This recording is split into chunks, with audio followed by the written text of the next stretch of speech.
Hey there, Sharon Horne-Ellstrom here. Welcome to day 95 of our Be a Better You annual challenge. Today we are hopping into, we came up with a relationship area. We're talking about relationships all this month.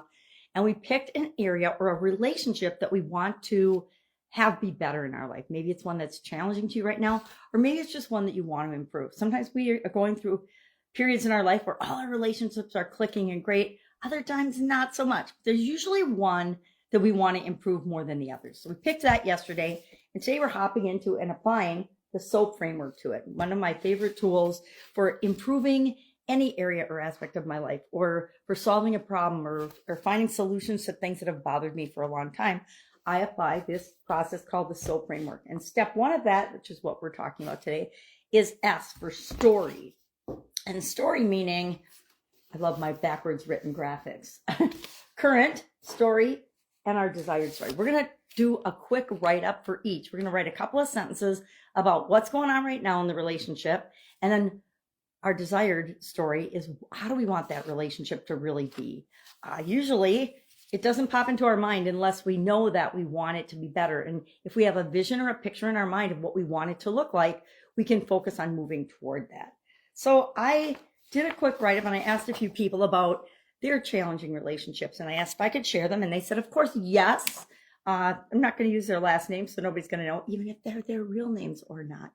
I have a couple business ones and a couple of more personal related ones. So I'm going to share the personal ones here, and in the Supersize Your Business group, I will share the business related ones. So if you will need more examples or want more examples, or excuse me, if you would like a write-up of the whole process with these 4 examples, ask, and I'll create a PDF out of it and I'll send it to you. So you have it and you can learn and you can refer back to it.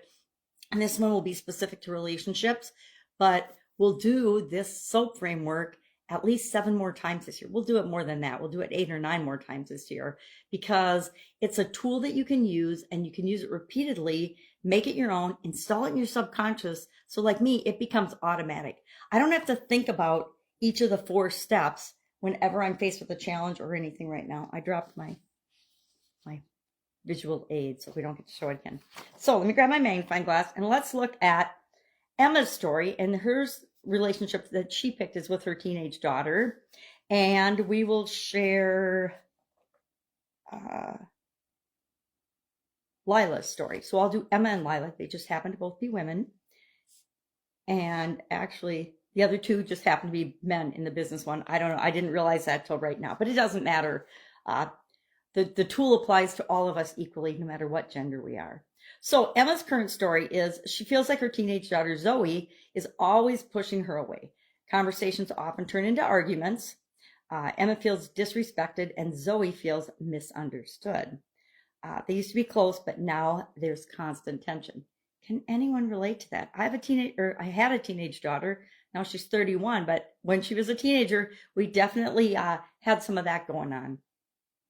I had a sudden cardiac arrest, and she got her lip pierced, which was not, I can't remember if it was her lip or her nose now, but anyway, that was a big conflict. So yeah, I can relate to this one a lot. What's her desired story? Emma wants to have a respectful, open relationship with Zoe where they can talk honestly without arguing. She wants to feel like an ally in Zoe's life, again, not an enemy. Zoe wants to feel heard and supported, not judged. I think this is a pretty typical relationship, it's not a relationship. It's a period that our relationships go through. I think we need to keep in mind that our current story is just what's going on right now. It's probably not what's always been, which is why we want our desired state again. But it makes it easier for us to understand and realize that we can make a difference in this by the way we respond and the way we behave. And that's the only thing we can ever control anyway. And then Lila's story, Lila and her father, the current story, Lila barely speaks to her dad. Their relationship has always been strained, especially since her parents' divorce. She feels like he doesn't know who she is and never really tried to understand her. And again, this is a story that probably many people listening can relate to. What's her desired story? Lila wants to rebuild a relationship with her dad where they can start fresh. She doesn't expect him to be perfect, but she wants to have a real conversations, to feel acknowledged, and maybe even become friends someday. So those are the two stories I'll share. And that's all you need is a couple of sentences about this is what's going on right now. This is how it makes me feel. This is what I want it to be. And this is how I want to feel. I'm specifically saying, how do you want to feel? Because I think it's important to remember that we are emotional human beings first, and that's where we're going to go first with everything. So don't forget, and don't try to leave out the emotion because you're being professional or trying to write it for someone else. This is only for your eyes, unless of course you're brave enough to share it with us in the comments below, because that's always really, really valuable.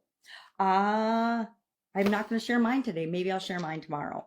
If I can help you in any way, hit me up and ask. But of course, our action item today is it's your turn now. So what is your current story for the relationship that you want to change or improve?